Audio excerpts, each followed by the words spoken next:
Hi. It's hard to see me, but oh, you can see me. Yay. Okay, so I'm inside my tent. This is day 1 at the Feast of Tabernacle. So I'm inside the tent. I don't know if you can see. You can't see anything. So you look around. This is the tent. This is my bed. Can you see? No, you can't really see. But I'm inside my tent. This is Feast of Tabernacle, day 1. And I love it. I don't know why. I had to go to great lengths to set up my tent today, because I didn't really prepare like I should have. And I waited to the last minute. And I usually go on top of my roof. And let's see. I usually go on top of my roof. And but my landlord left, and the door was locked on the roof. So I had to come and sleep outside in the courtyard. So I just want to document it, and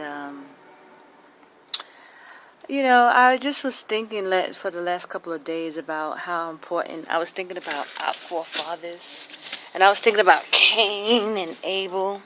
Oh gosh, my light went out.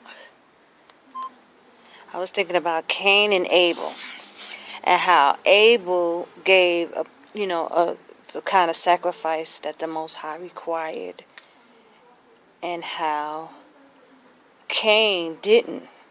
He gave what he wanted to give, right?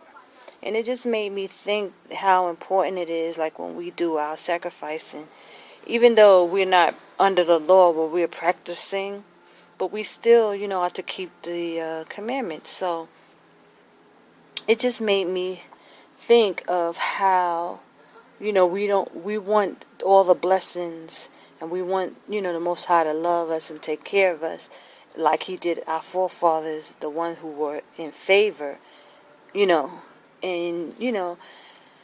yet when it comes to our sacrifices, meaning our offerings, like when, say, this feast day, like some people don't like to sleep out. They don't like to take the initiative to, get a tent and, sleep out. It's inconvenient. You gotta, do all this stuff. And I had to go to great lengths. Kind of inconvenienced a few people to do this out here because I didn't prepare the way I should have. But I put forth the effort, because I could have easily went back upstairs and said, "Oh, forget it," and went in the house and just said, "Oh, I'll do it tomorrow." But I really wanted to put the effort in it, because and it made me think about how Cain and Abel, like Abel gave the sacrifice the Most High told him to give, and Cain gave what he wanted to give, and it wasn't pleasing to the Most High. So, and then he got vexed and mad and jealous at Abel because he, the Most High favored his sacrifice, his offering. And it just brought me to mind of how we do things. We could say, "Oh, I'm under grace, I don't have to really do it," and give an offering or a sacrifice to the Most High that we feel is acceptable. But the Most High put it in the law what he felt, what he wanted us to do. Whether it's dwelling tents, whether it's, eating unleavened bread on Passover, or, or whatever. We can make excuses of why we can't do it and say, "Oh, I'm under grace." But then when the sacrifice or the offering, just because these are like our offerings, is not good enough to the Most High, we see it in our blessings. The Most High, he don't give us, our gifts. You don't see the gifts that you want to see. You're not able to perceive things. You don't have wisdom.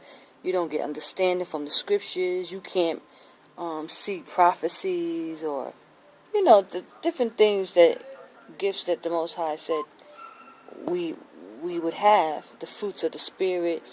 Those are gifts and blessings. And we get upset. People get upset when they can't, when they not discerning wisely, or they don't see the gifts, or they may see gifts on other people. They become jealous. They get mad. They want to, it's just amazing to me. And the Bible is so true. And the Most High is the same Most High He was back in the Bible. He choose to love who He choose to love, but He loved those who love Him. He had favor for those who usually keep His commandments, who honor and worship Him the way He tells them to. Like our forefather Noah, our forefather Abraham, Abel, with his, the way he gave sacrifices, Jacob, all of our forefathers who had favor that He called just and upright, and He gave blessings to them because of, Enoch and, Noah especially. He had favor on Noah. He had favor on Enoch. And, of course, Christ. He loved Christ. But, I'm just saying that, we read in the scriptures of how He favored and took care of those who kept His commandments, who did what He told Him to do.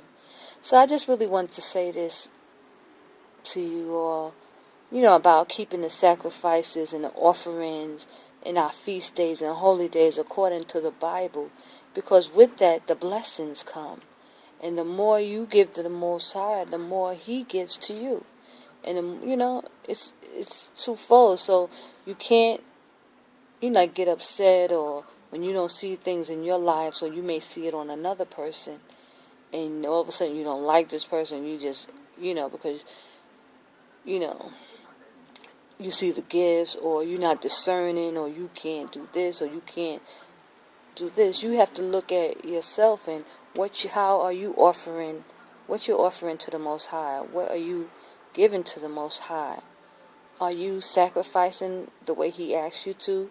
Are you giving excuses like grace and, oh, that was in the old times, and all these reasonings why you can't do what the Most High asks you to do?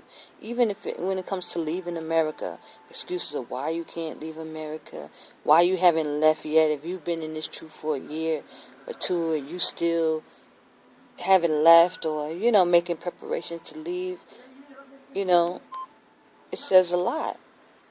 And a lot of people don't want to hear somebody say this, because everybody have their reasons for why they do what they do. And it always sounds like a good excuse, but we have to look at our forefathers and look at the favor in the lives of the ones who were blessed by the Most High, and what they did, and the examples that the Bible give us. So I just wanted to just put that out there, give some food for thought. It's not always what people want to hear most of the time, but this is what brought me to mind when it comes to, especially the Feast of Tabernacle, because it seems like that's the last feast. That's the one feast day that nobody wants to adhere to. They don't want to do it. They always got excuses. We under grace, and we don't have to do this, and just all kind of excuses of why we can't keep the laws according to how the Most High said keep them.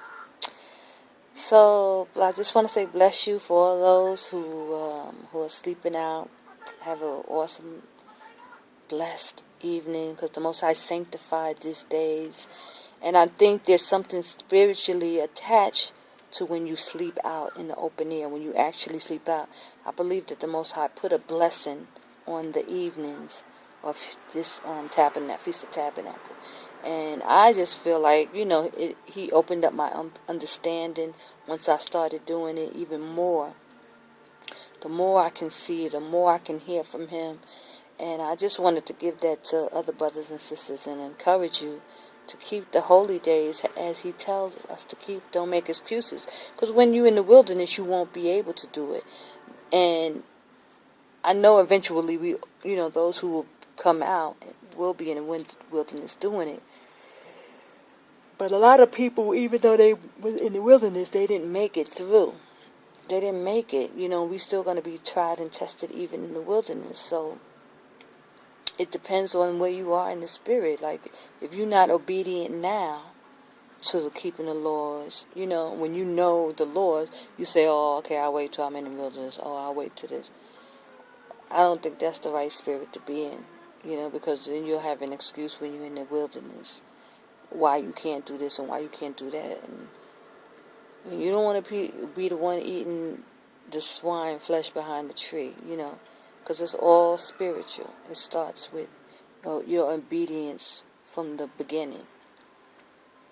So, I want to say Shabbat Shalom. Have a blessed Feast of Tabernacle. And this is my day 1, and I'll try to do day, you know, up until day 7 or day 8, you know. And but they'll be much shorter than this. Okay, so have a blessed night, and I'll say Shabbat Shalom.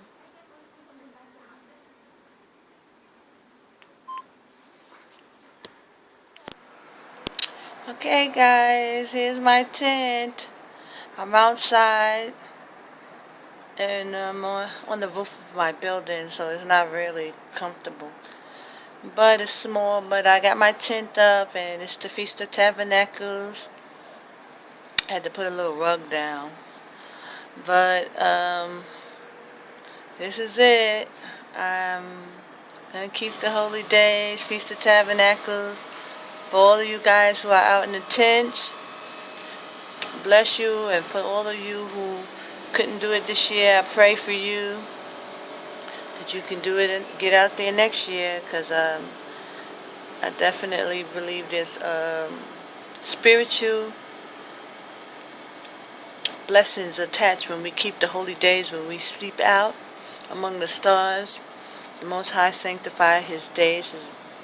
He blessed His holy days, and if we keep them, we definitely participate in the spiritual blessing of the Most High. So I say all glory and praise to AHAYAH, Bahashem, Yashayah. And I hope you had a blessed Feast of Trumpets and a blessed Day of Atonement where we fast. And I say, oh, Shabbat Shalom.